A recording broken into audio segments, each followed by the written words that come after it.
আসসালামু আলাইকুম রহমতুল্লাহি ওবরকাতুহু। সম্মানিত দর্শক, ত্রয়োদশ জাতীয় সংসদ নির্বাচনের যে মাঠ, এটা রীতিমতো জমে উঠেছে। আমরা যারা দীর্ঘদিন ধরে প্রচার করে আসছিলাম বা সন্দেহ করছিলাম যে ডক্টর মোহাম্মদ ইউনূস ক্ষমতা থেকে যাবেন না, ৫ বছর থাকবেন, ১৫ বছর থাকবেন, ইত্যাদি নানা রকম ন্যারেটিভ। তারপর আমরা যারা বলার চেষ্টা করছিলাম যে নির্বাচনের মাঠ জমবে না, আওয়ামী লীগ যেহেতু নেই, কে কার নির্বাচন করে? যেখানে বাংলাদেশের 50% লোক নির্বাচনের বাইরে, অথবা যেখানে 35% আওয়ামী লীগের যারা ভোটার, তারা এই ভোট কেন্দ্রে তাদের নেত্রীর কথা মতো আসবে না। আওয়ামী লীগ একটা দুষ্ট দল, তারা সর্বশক্তি নিয়োগ করে চেষ্টা করবে যে নির্বাচনটিকে যেন বানচাল করা যায়। তো এই সকল বক্তব্যের বিরুদ্ধে এই গত ৩ দিনে নির্বাচনী প্রচারণা শুরু হওয়ার পর থেকে আজ অবধি সারা বাংলাদেশে নির্বাচনের মাঠ রীতিমতো জমজমাট হয়ে পড়েছে। এই নির্বাচনের মাঠটি যে জমজমাট হয়ে পড়েছে, এই সময়টিতে যদি ধরেন আপনি সবচেয়ে বেশি যিনি খুশি হয়েছেন, তিনি ডক্টর মোহাম্মদ ইউনূস।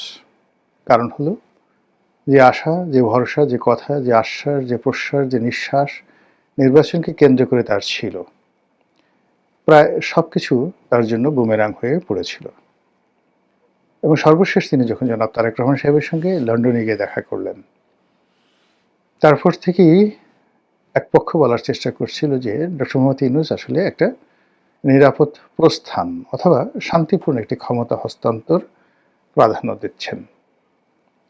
কিন্তু সন্দেহ যাচ্ছিল না নানা কারণে। প্রথম কারণ হলো ক্ষমতা কেউ ছাড়তে চায় না। দ্বিতীয় কারণ হলো ডক্টর মোহাম্মদ ইউনূসকে যারা চিনেন জানেন, তারা সবাই বলছিলেন যে তিনি আসলে কোনো কিছু ত্যাগ করতে ছাড়তে অভ্যস্ত নন, বরং তিনি সব কিছু শক্ত হাতে আঁকড়ে ধরতে অভ্যস্ত। এর বাইরে নির্বাচনের ময়দানে রাজনৈতিক দলগুলোর ঐক্য হচ্ছিল না, জনগণ বিভ্রান্ত ছিল। আওয়ামী লীগ ১৫ বছরের শাসন করার কারণে তাদের সম্পর্কে মানুষের মনের মধ্যে একটা ভয় ছিল, আতঙ্ক ছিল। ভারতের মতো একটা বৃহৎ শক্তি আওয়ামী লীগের সঙ্গে আছে, কাজেই ভারত এখানে সার্জিক্যাল অপারেশন চালাবে, এরকম বিশাল বিশাল প্রচারণা ভারতীয় মিডিয়ার পক্ষ থেকে অব্যাহতভাবে করা হচ্ছিল। শেখ হাসিনা স্বয়ং বলছিলেন যে তিনি টুস করে যে কোনো সময় ঢুকে পড়তে পারেন। আর তার যারা লোকজন আছেন, তারা এই ন্যারেটিভটিকে, অর্থাৎ শেখ হাসিনা যে কোনো সময় ঢুকে পড়তে পারেন, এটিকে তরতাজা করার জন্য দিল্লি থেকে, কলকাতা থেকে, ইংল্যান্ড থেকে, আমেরিকা থেকে তারা বারবার যে সকল কথা বলছিলেন, তা হলো শেখ হাসিনার জন্য ভারত সব কিছু করতে পারে। তো এর মধ্যেই নাটকীয়ভাবে হঠাৎ করে তারেক রহমান সাহেব বাংলাদেশে আসলেন, ওসমান হাদি নিহত হলেন। পুরো রাজনীতির পরিস্থিতি গত ১৭ মাসে যে ক্যালকুলেশন ছিল, এই দুটো ঘটনায় একেবারে এলোমেলো হয়ে গেল। স্বয়ং ডক্টর মোহাম্মদ ইউনূস, তিনি আল জাজিরার সাবেক সাংবাদিক মেহেদী হাসান, তো তার যে পডকাস্ট, সেখানে একটা গুরুত্বপূর্ণ সাক্ষাৎকার দিয়েছিলেন।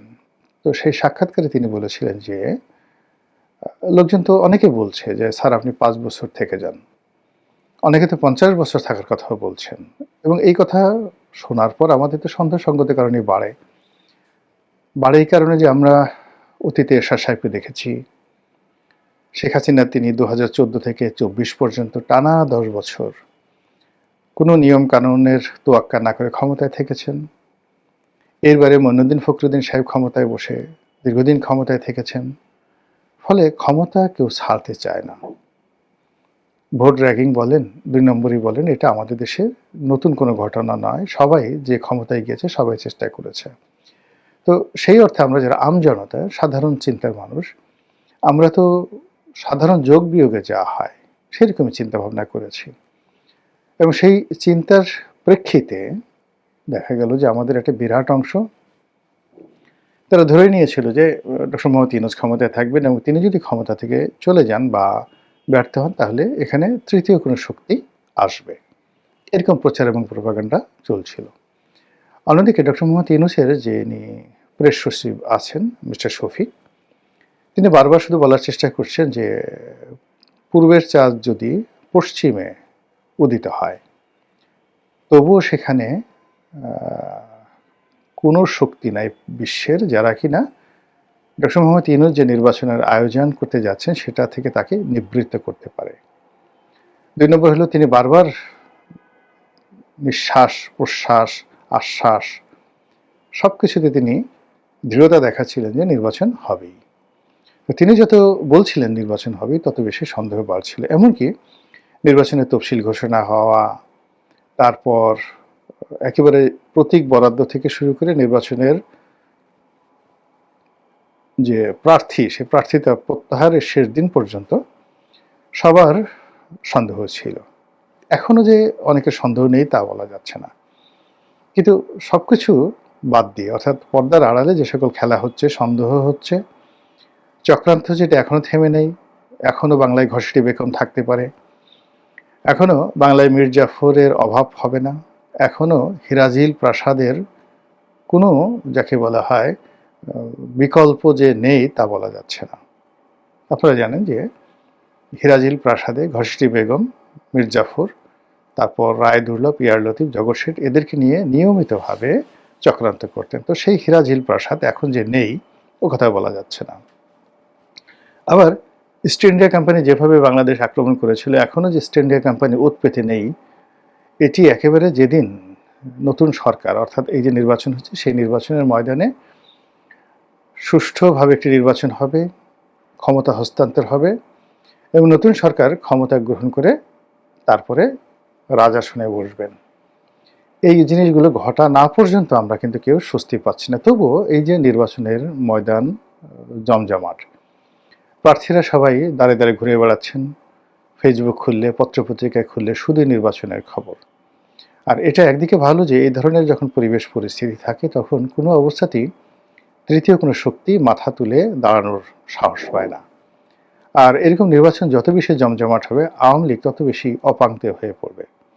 যত বেশি জমজমাট হবে, আপার বাংলাদেশে ঢুকে পড়াটা যে মোহ কিংবা তাকে ঘিরে যে একটা বলয় কাজ করছে বা তাকে যারা ভয় পাচ্ছেন, ও জিনিসটি ক্রমশ কমতে থাকবে।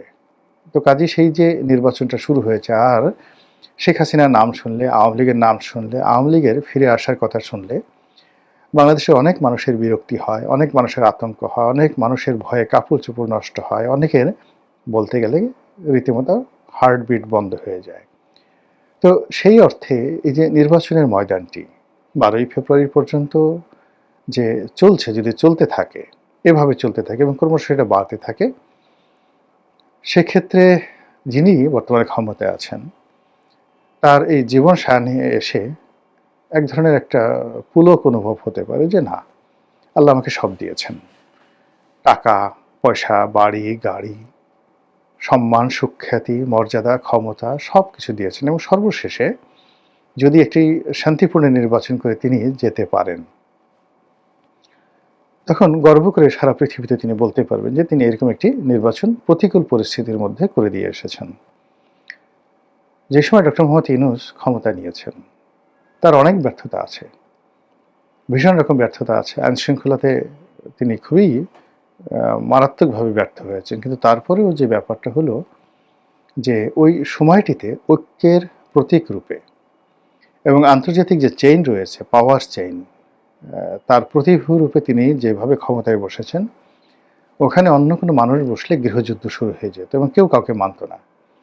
এবং কৃতজ্ঞ থাকার চেষ্টা করুন বা চেষ্টা করা উচিত যে ওই সময়টাতে তিনি যদি এই বয়সে বলতেন যে আমি বয়স্ক মানুষ, আমি পারবো না, আমার শরীর ভালো না, ওনার কথা কি বলবো, উনি তো 88 বছর বয়স, আমার নিজের ওনার হাঁটুর বয়সী বয়স, তো সেই আমার বয়স তো এখন প্রায় 60 বছর, কিন্তু তারপরেও তো এই যে সামনে যে নির্বাচন, প্রার্থী হওয়ার মতো সাহস আমার হলো না।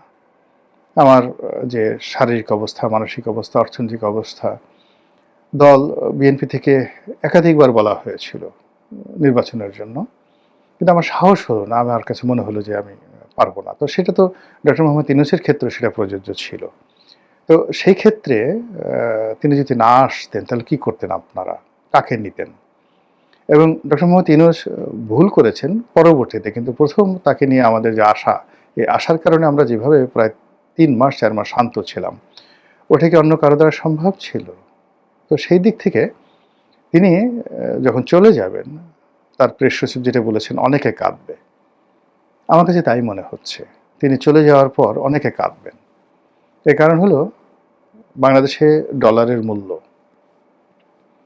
স্থিতিশীল রাখা গত ১৭ মাসে, রিজার্ভ বৃদ্ধি হওয়া, ব্যাংকিং সেক্টরে যাকে বলা হয়